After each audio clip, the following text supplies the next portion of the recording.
sih? A few moments later.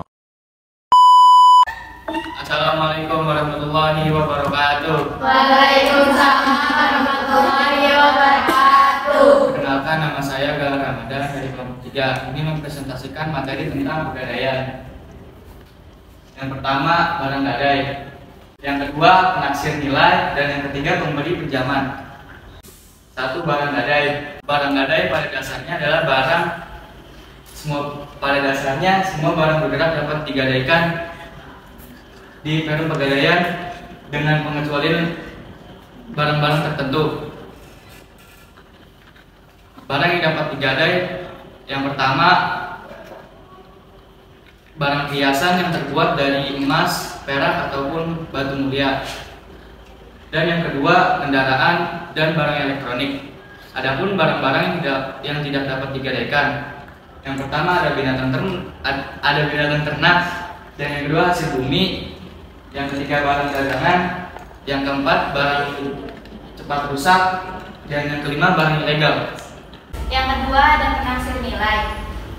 Untuk mendapatkan pinjaman atas dasar hukum pegadaian, maka nasabah harus menyerahkan barang sebagai jaminan. Jumlah pinjaman yang akan diserahkan kepada calon peminjam tergantung dari nilai taksir oleh petugas penaksir barang. Petugas penaksir barang adalah orang-orang yang memiliki pelatihan khusus atau berpengalaman dalam melakukan penaksiran nilai terhadap barang-barang yang akan digadaikan.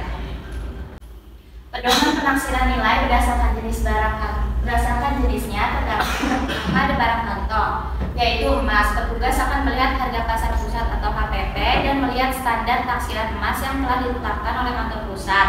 Lalu petugas penaksir akan melakukan pengujian atas karatase dan juga berat emas. Kemudian akan dilakukan penaksiran nilai. Yang kedua ada permata. Petugas penaksir akan melihat standar taksiran permata yang telah berlaku di kantor pusat sesuai dengan perkembangan pasar permata yang ada. Kemudian akan diuji berat dan juga kualitas permata. Yang kedua ada barang gudang, contohnya mobil, contohnya alat barang elektronik, mobil, mesin, tekstil, dan juga lain-lain. Petugas penaksir akan melihat harga pasar setempat dari barang, kemudian harganya akan disesuaikan dengan perkembangan yang terjadi. Kemudian petugas penaksir akan melakukan nilai taksiran. Nilai taksiran barang tidak selalu sama dengan harga pasar, melainkan setelah dikali dengan persentase tertentu. Yang ketiga ada pemberi pinjaman. Berdasarkan surat keputusan direksi nomor 020.1.0021/2001 tentang perubahan tarif sewa modal yang dibagi dalam beberapa golongan, yaitu ada golongan A.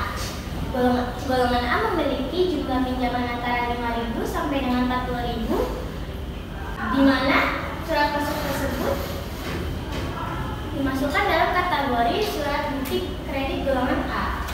Yang kedua ada golongan B. Golongan B memiliki jumlah pinjaman antara 40.500 sampai dengan 150.000, di mana surat masuk tersebut masuk dalam kategori syarat bukti kredit golongan B. Yang ketiga ada golongan C.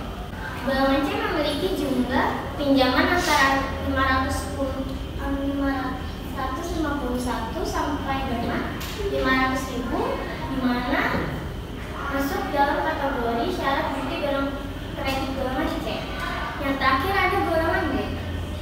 Golongan D memiliki jumlah pinjaman sebesar 510.000 sampai tidak terbatas, di mana ketentuan tersebut masuk dalam kategori surat bukti kredit golongan D.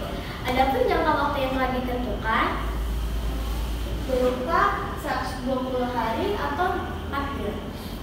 Adapun rincian besarnya bunga yang harus dibayarkan oleh nasabah. Yang pertama, untuk kredit golongan A, besarnya bunga yaitu 1,25% dengan maksimumnya sebesar 10%, dan sewa modal yang diperhitungkan minimum waktunya lelang adalah 10%. Adapun keseluruhan bunga yang harus dibayarkan oleh nasabah sampai jatuh tempo adalah 10%, dan nasabah masih harus membayar uang asuransi antara Rp200 sampai dengan Rp400. Yang kedua ada golongan B. Untuk kredit golongan B besarnya bunga 1,5% dengan maksimumnya sebesar 12%.